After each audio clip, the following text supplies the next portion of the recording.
अवधूत चिंतन श्री गुरुदेव दत्त श्री स्वामी समर्थ सर्वांना. आणि आजच्या व्हिडिओमध्ये स्वामी समर्थ महाराज आपल्याला काय म्हणतायत ते ऐका. बाळा, तू इथे योगायोगाने आला नाहीस.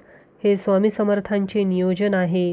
हा केवळ व्हिडिओ नाही, हा माझ्या हृदयातून थेट तुझ्या हृदयात गेलेला संदेश आहे.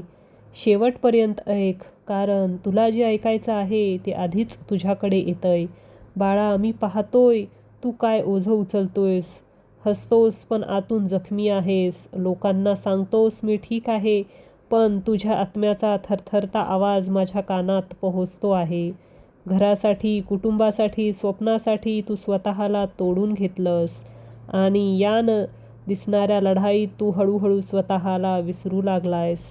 त्या रात्री आठवतात का? तुला ज्या रात्री डोळे मिटले तरी मन शांत झालं नाही का? अजूनही दुखतंय का? मी इतका एकटा वाटतोय का? कुणालाच दिसत नाही. मी काय सहन करतोय बाळा, मला दिसतं. लोकांना न दिसणारं मी पाहतो, लोकांना न ऐकू येणारं मी ऐकतो. तुझ्या निशब्द आसवांमध्ये मी होतो, तुझ्या जड श्वासामध्ये मी होतो. आणि प्रत्येक वेळी तू पुन्हा उभा राहिलास, तो तुझा कमकुवतपणा नव्हता, तो तुझ्या आत्म्याचा माझ्याशी जोडलेला धागा होता. बाळा, तुला वाटतं तू कमजोर आहेस. चुकीचं आहे. तू कमजोर नाहीस, तू अपूर्ण नाहीस, तू चुकीचा नाहीस. प्रेम हवंय म्हणून जग तुला कमी लेखेल. लोक धावत जातील, तुझ्या वेदना विसरतील, पण मी नाही विसरणार. मी कधीच नाही. ही पोकळी जी तुला जाणवते ही तुझी शेवट नाही, हा तुझा नवा आरंभ आहे. तू कोसळत नाही आहेस, तू सत्यात पडतो आहेस. तू जगाने लादलेली खोटी आवरण झटकतो आहेस आणि माझ्या निर्माण केलेल्या खऱ्या रूपात परततो आहेस. म्हणून आता माफी मागणं थांबव. भावनिक आहेस म्हणून दोष घेणं थांबव. रडतोस, शांत राहतोस म्हणून स्वतःला चुकीचं समजू नकोस. बाळा, तुला जगाला खुश करायला पाठवलं नाही, तुला माझ्याकडे परत यायला पाठवलं.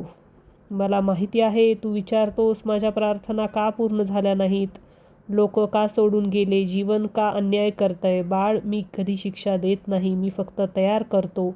मी काढून टाकतो जेणेकरून तुला योग्य मिळेल. मी उशीर करतो तो तोडण्यासाठी, नाहीतर तुझं रक्षण करण्यासाठी. मी परीक्षा घेतो तोडण्यासाठी नाही, तर तुला तुझं खरं सामर्थ्य दाखवण्यासाठी. आज कदाचित तुला समजत नाही, पण उद्या जेव्हा मागे वळून बघशील तेव्हा म्हणशील, धन्यवाद स्वामी, मला माझ्या अपेक्षा पूर्ण न करता माझ्यासाठी योग्य दिलत. माझा उशीर म्हणजे शिक्षा नाही, माझं मौन म्हणजे अनुपस्थिती नाही, माझं थांबणं म्हणजे नकार नाही. हे सगळं प्रेम आहे, तुला अजून कळणार नाही.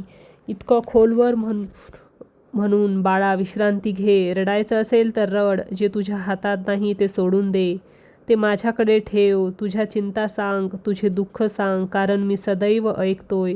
तू थकलास तरी, तू विसरलास तरी, तू विश्वास गमावला तरी मी तुझ्यावर विश्वास ठेवतो, कारण मी तुला इथवर आणलंय फक्त तुला सोडून देण्यासाठी नाही. तुला वाटतं मी नाहीये, पण मी तुझ्या श्वासापेक्षाही जवळ आहे.